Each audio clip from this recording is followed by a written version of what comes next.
নমস্কার। যুক্তি তর্ক সঙ্গে অর্কই আপনাদের স্বাগত। আপনাদের সঙ্গে আমি অর্কপ্রভ সরকার। ডক্টর ইউনূস যখন নোবেল পুরস্কার পেলেন তখন বাঙালি হিসাবে খুশি হয়েছিলাম। তার কিছুদিন পরে তিনি কলকাতায় এসেছিলেন। কলকাতার কাছে কোনো একটি জেলায় কোনো এনজিওর আমন্ত্রণে আসেন, সেখানে আমি উপস্থিত ছিলাম। ওনার সঙ্গে বেশ কিছুক্ষণ কথাও হয়। তখন আমি যে সর্বভারতীয় সংবাদ মাধ্যমে কাজ করতাম, তো আমার একটা ছোট্ট সাক্ষাৎকার নেওয়ারও সুযোগ হয়েছিল। কথাবার্তা শুনে আমার ভালোই লেগেছিল, অমায়িক ব্যবহার। আর তিনি বাঙালি, তো এপার বাংলা ওপার বাংলা আমি ওভাবে ফারাক করিনি। অমর্ত্য সেন পুরস্কার নোবেল পেলেও খুশি হই, বিনায়ক বন্দ্যোপাধ্যায় পেলেও খুশি হই, আর ডক্টর ইউনূস পেয়েছিলেন তাতেও খুশি হয়েছিলাম। আফটার অল বাঙালি। কিন্তু বর্তমানে ইউনূসের যে চেহারা দেখছি, আমার এখন আফসোস হচ্ছে আমার মূল্যায়ন ভুল ছিল। অনেক বন্ধু বান্ধবদের কাছে ইউনূস সম্পর্কে প্রশস্তিমূলক কথাবার্তা বলেছিলাম, কিন্তু পরে যত খবরাখবর নিয়েছি, তার বর্তমান কাজকর্ম যা দেখছি, মেলাতে পারছি না। দেখুন, ইউনূসের নোবেল প্রাপ্তির পরে ভারতীয় উপমহাদেশের সবাই খুশি হয়েছিল, বাংলাদেশের মানুষ খুশি হয়েছিলেন, আমরা খুশি হয়েছিলাম, সবাই খুশি হয়েছিলেন। তারপরে নরওয়ে একটা টেলিভিশনে একটা ডকুমেন্টারি দেখানো হয়, তাতে দাবি করা হয় নরওয়ে সরকারের তহবিল তছরূপ করেছেন ইউনূস। তাকে কার্যত চোর আখ্যায়িত করা হয়। ধাক্কা লাগে। একজন নোবেল লরিয়েট, ভারতীয় উপমহাদেশের, তিনি চোর। নরওয়ের টেলিভিশন ডকুমেন্টারি করে দাবি করলো। আমি জানি না ইউনূস তার কোনো রিজয়েন্ডার দিয়েছিলেন কি না, জানা নেই আমার। দুই, তিনি গ্রামীণ ব্যাংকের প্রতিষ্ঠাতা। আচ্ছা, সবকিছুতে তো একটা অবসরের সীমা থাকে, বয়স থাকে। বাংলাদেশের আইন অনুযায়ী 65 বছরে আপনাকে অবসর নিতে হবে, কিন্তু ইউনূস 75 বছর বয়সেও গ্রামীণ ব্যাংকের ম্যানেজিং ডিরেক্টরের পদ ছাড়তে চাইছিলেন না। তাকে শেখ হাসিনা সরকার অপসারণ করে, তিনি আদালতে যান, আদালত তাকে সুরাহা দেয়নি। ছাত্র জীবনে পেন্টাগনে স্কলারশিপ নিয়ে তিনি আমেরিকা গিয়েছিলেন। সেখানেই ওই হিলারি ক্লিন্টন, বিল ক্লিন্টনের সঙ্গে তার পরিচয়, ডেমোক্র্যাটদের ঘনিষ্ঠ হওয়া, এবং তিনি যে ডেমোক্র্যাট ইকোসিস্টেমের খুব সক্রিয় সদস্য সেটা সবাই জানেন। গ্রামীণ ব্যাংক বা ওই যে মাইক্রো ফিন্যান্সের মাধ্যমে কোটি কোটি টাকা মুনাফা করেছেন ইউনূস। শোষণের অভিযোগ আছে বাংলাদেশের গরিব মানুষকে। সেই টাকা বিদেশে নিয়ে গিয়ে ডলারে কনভার্ট করে তিনি ক্লিন্টন ফাউন্ডেশনকে অনেক পয়সা দিয়েছিলেন। 2016 হিলারি ক্লিন্টন যখন ট্রাম্পের বিরুদ্ধে প্রতিদ্বন্দ্বিতা করেন, তখন হিলারি ক্লিন্টনকে ফান্ডিং করেছিলেন ইউনূস এই গ্রামীণ ব্যাংকের টাকা নিয়ে। তাহলে বুঝতে পারছেন সম্পর্কটা কত মাখো মাখো। সেই জন্য ট্রাম্প জেতার পর তিনি বিষোৎকার করেছিলেন। তো এই লোকটা ক্ষমতা লোভী। যখন গ্রামীণ ব্যাংক থেকে শেখ হাসিনা ইউনূসকে সরালেন, 75 বছর বয়সেও তিনি ক্ষমতা থেকে সরতে চাইছিলেন না। শেখ হাসিনা অনেকবার বলেছেন, এটা কোনো গোপনীয় ব্যাপার নয়, এক্সক্লুসিভ ব্যাপার নয়, যে হিলারি ক্লিন্টন তখন সম্ভবত বিদেশ সচিব ছিলেন ওবামা প্রশাসনে, ফোন করে হাসিনাকে হুমকি দিয়েছিলেন যে ইউনূসকে কেন পদ থেকে সরানো হলো। আমেরিকার ডিপ স্টেট খুব সক্রিয় বিভিন্ন জায়গায়। ডেমোক্র্যাট প্রশাসনের ক্লিন্টন লবি, তাদের পেয়ারের লোক ইউনূস, আমেরিকার ডিপ স্টেট হাসিনাকে শিক্ষা দিতে চেয়েছিল। সেই কাজে আপাতত তারা সফল। ইউনূস বিদেশে বসে এই অভ্যুত্থানকে সব রকম ভাবে সহায়তা করেছে, টাকা পয়সা দিয়ে, পরামর্শ দিয়ে। আমেরিকার ডিপ স্টেট এদের সঙ্গে ছিল, ডেমোক্র্যাট ইকোসিস্টেমের ডিপ স্টেট। না হলে ন্যাটো বাহিনীর বুলেট পায় কখনো যারা আন্দোলন করছেন, যাদের দেহে গুলি লেগে মারা গেছেন? ময়নাতদন্তের পর ব্রিগেডিয়ার সাখাওয়াত স্বরাষ্ট্রমন্ত্রকের উপদেষ্টা ছিলেন, তিনি তো হাঁটে হাঁড়ি ভেঙে দিয়েছেন, বলে বাংলাদেশের পুলিশ সেনাবাহিনী কেউ ন্যাটো বাহিনীর বুলেট ব্যবহার করে, এলো কোত্থেকে? আকাশ থেকে? তাহলে ওই আমেরিকার ডিপ স্টেট, ওই ইউনুস, ওই ক্লিন্টন ফাউন্ডেশন, ওই মাস্টার মাইন্ড হিজবুত তাহরির মাহফুজ, ইউনুস লোভী। আপনাদের মনে হয় যেটা অন্তর্বর্তী সরকার, কেয়ারটেকার গভর্নমেন্ট হয়েছিল, আর্মি ব্যাকড, মঈনুদ্দিন ফখরুদ্দিনের সরকার। সেই সরকারের সময় একটা দল তৈরি করেন ইউনুস, কিন্তু সে সময় রাজনৈতিক কার্যকলাপ বন্ধ ছিল, তিনি করেছিলেন। তার গ্রামীণ ফোন, এটাও ইউনুসের একটা সৃষ্টি। সেই গ্রামীণ ফোনের মাধ্যমে বাংলাদেশের বিভিন্ন জায়গায় SMS করে মেম্বারশিপ ড্রাইভ করার চেষ্টা করেছিলেন, একেবারেই সফল হননি।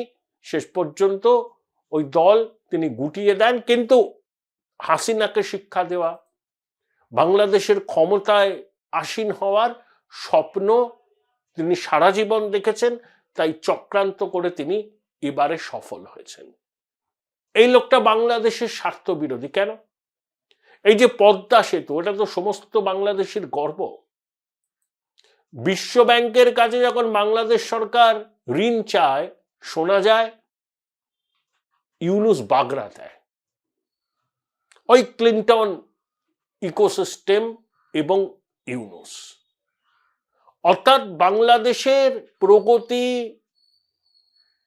যাতে না হয়, যাতে হাসিনা কৃতিত্ব নিতে না পারেন, তার জন্য এই লোকটা সদা সক্রিয় ছিল।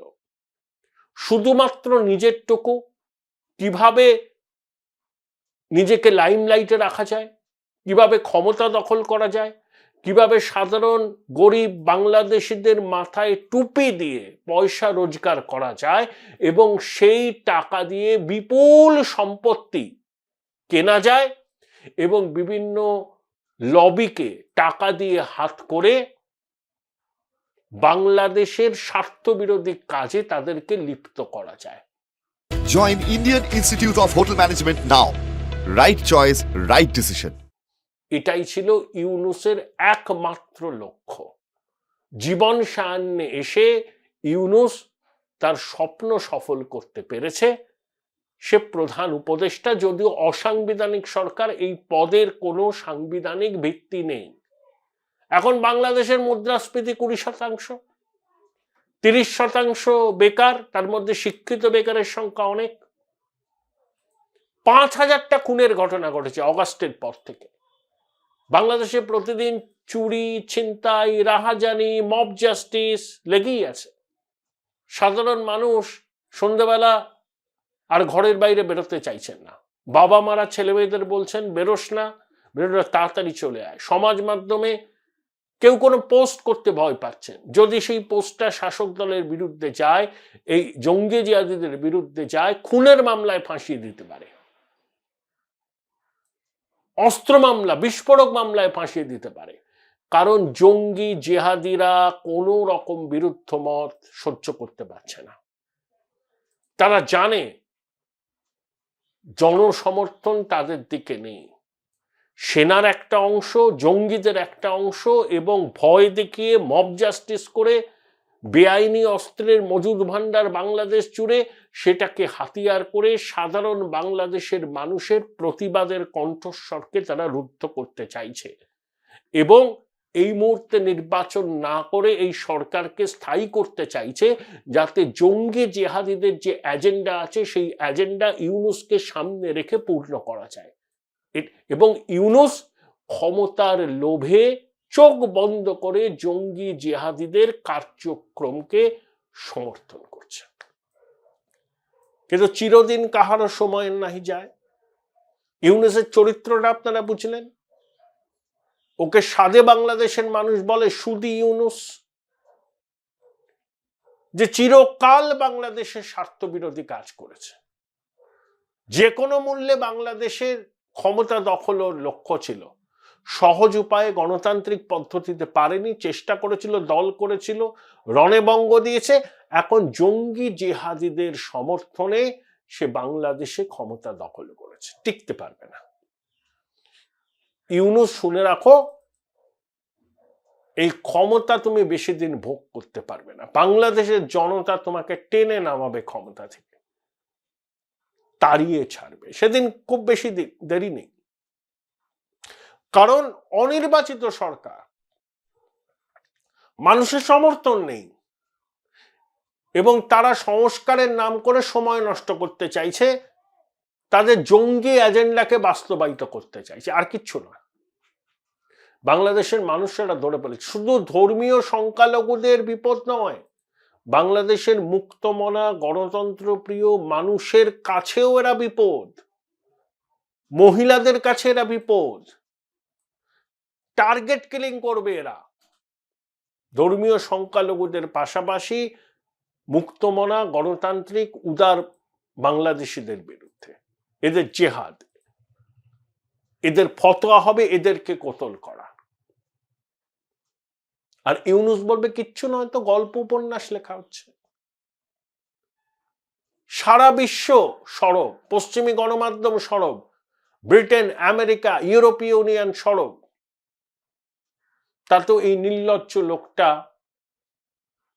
মুখে কুলু পেটে আছে, বলছে সবই নাকি গল্প উপন্যাসের মতো, সবই নাকি অতিরঞ্জিত ভারতীয় মিডিয়ার।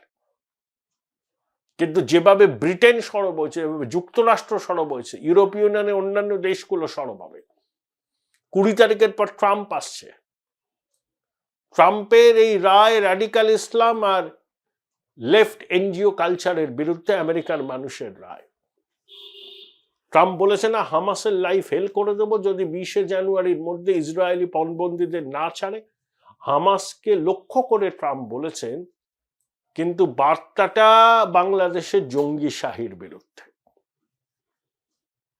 কোর্স কারেকশন না করলে, নির্বাচন করে গণতান্ত্রিক সরকারের হাতে ক্ষমতা হস্তান্তর না করলে ইউনূস আর তার জঙ্গি সহযোগীদের লাইফ ফেল হয়ে যাবে।